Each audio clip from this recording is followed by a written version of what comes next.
Chinese बहू। Chinese बहू हमारी याद तो है ना आपको? भूले तो नहीं ना? हाँ भाई, थोड़ी देर में ही सही, लेकिन चाइनीज बहू की कहानी आ ही गई। क्या हो रहा है ये देश में? चाइना ने तो आतंकी मचा रखा है। अरे क्या हो गया? क्यों चाइना को कोसता रहता है? भूल मत, तेरी ससुराल चाइना की ही है। हाँ माँ, पर ये देखना, लड़ाई झगड़े, ये बीमारी, ऊपर से ये देश कितना चालाक है। अंदर न जाने क्या क्या करता रहता है। तभी अंदर से बहू के चिल्लाने की आवाज आती है। अरे क्या हो गया बहू, क्यों चिल्ला रही है? माँ जी, ये देखिए, ये रूस ने यूक्रेन की हालत क्या कर दी है। ऊपर से चाइना में डर बड़ा लॉकडाउन लग गया है। माँ जी, अब क्या किया जाए?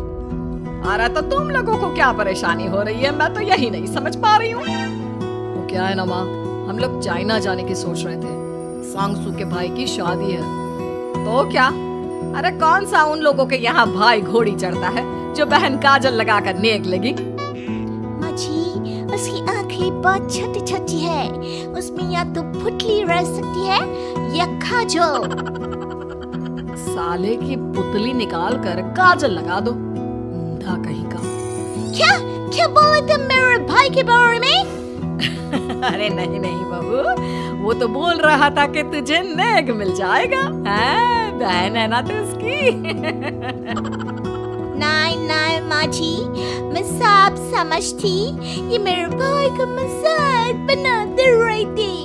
कितना सीधा है मेरा भाई, बिल्कुल छिपकली जैसा। नहीं नहीं बहू, सीधा गाय जैसा होता है। सही पकड़े हैं माँ जी। हाँ, तो मेरे भाई की शादी है, मैं चाइना जरूर जाऊंगी। तभी एक पड़ोसन आ जाती है। अरे नहीं नहीं बहू, तू कहीं ना जा। हम लोगों का मन कैसे लगेगा तेरे बिना? ले बहू, तेरे भाई के लिए ये शॉल रख ले, हमारी तरफ से गिफ्ट कर देना। अरे सब कितने अच्छे हैं। मेरी चाइनीज बहू को कितने प्यार से तुम लोगों ने एक्सेप्ट कर लिया। सच में बड़ी भाग्यशाली हूँ मैं। कैसी बात कर रही है? ये तो हम लोगों के देश की एक खूबसूरती है कि हर किसी को दिल से अपना लेते हैं, बस वो भी दिल से हमें अपना समझे। कैसी बात कर रही है आंटी जी? मेरे लिए आप सब सासू माँ जैसी ही हैं। मुझे भारत बहुत अच्छा लगता है, ये सबसे अच्छा देश है। मेरा भारत महान। वैसे भी लड़के की शादी जहाँ होती है वो तो वहीं की हो जाती है ना? जीती रे बहू, सही बोल रही है। औरत तो होती ही पानी की तरह है, जो जहाँ जैसे रखे वैसी ही शेप ले लेती है। आंटी जी, ये थोड़ा सा ज्यादा हो गया, समझ नहीं आया। नो प्रॉब्लम, मैं चाय बना कर लाती हूँ।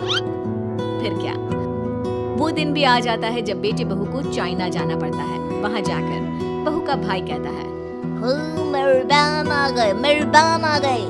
मैंने सबको बोला कि सब हिंदी में बात करेंगे, नहीं तो फिर नाराज हो जाएगी। थैंक्स बॉय, हिंदी मेरी भाषा है। आप मुझे उसमें बात करना अच्छा लगता है। आपने जीजा जी से मिलो। ओपन, तुम अंदर चलो।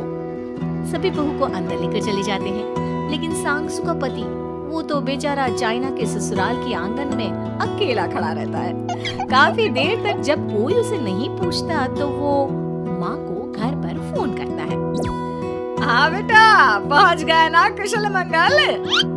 हाँ माँ, लेकिन सांगसू पता नहीं कहाँ है। वो तो अंदर गई है, तब से बाहर आई ही नहीं। अरे कैसी बात कर रहा है? तो तू अंदर चला जा, तू बाहर क्यों है?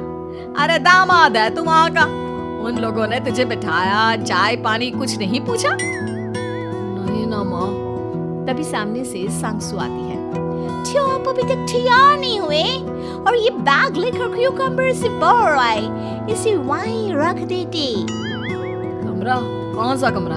अरे कैसी बात कर रही हो? जब से तुम अंदर गई हो मैं बाहर ही तो खड़ा हूँ। बहू को बहुत हैरानी होती है और गुस्सा भी आता है। तभी उसका भाई और माँ आ जाते हैं। और अंदर खाना लग गया है। पहले ये बताओ कि मेरे पति को किसी ने खाना या पानी क्यों नहीं पूछा? वो भारत से ससुराल पहली बार आया है, वो भी मेरे कहने पर। उनकी इज्जत क्यों नहीं की? देख बेटी, तूने जबरदस्ती जिद में शादी की थी तो हम लोगों ने कर दी, लेकिन अब तुम ये सोचो, पूरी चाइना में मैं इस इंडियन को अपना दामाद बताऊं? So sorry. हाँ सक्सू, और तुम भी चुप रहना, नहीं तो वो लोग मेरी शादी तोड़ देंगे। ऐसी बात है, कोई बात नहीं, मैं बाहर होटल में रह लेता हूँ, तुम वही करो जो ये लोग चाहते हैं। कैसी बात कर रहे हो? शादी के बाद पति जैसा भी हो, जो भी हो, पति होता है। वैसे भी तुम्हारे पूरे परिवार ने, सबने बिना सोचे मेरा साथ दिया, मुझे एक्सेप्ट किया और प्यार किया। मैं अपने देश में आपको अकेला कैसे छोड़ सकती हूँ? ये हिंदी फिल्म का ड्रामा बंद करो, मैं अभी अब बर्दाश्त नहीं करूंगी। चुपचाप अंदर चलो, नहीं तो ये शादी वादी यहीं खत्म करके इसे अकेले ही इंडिया जाना पड़ेगा।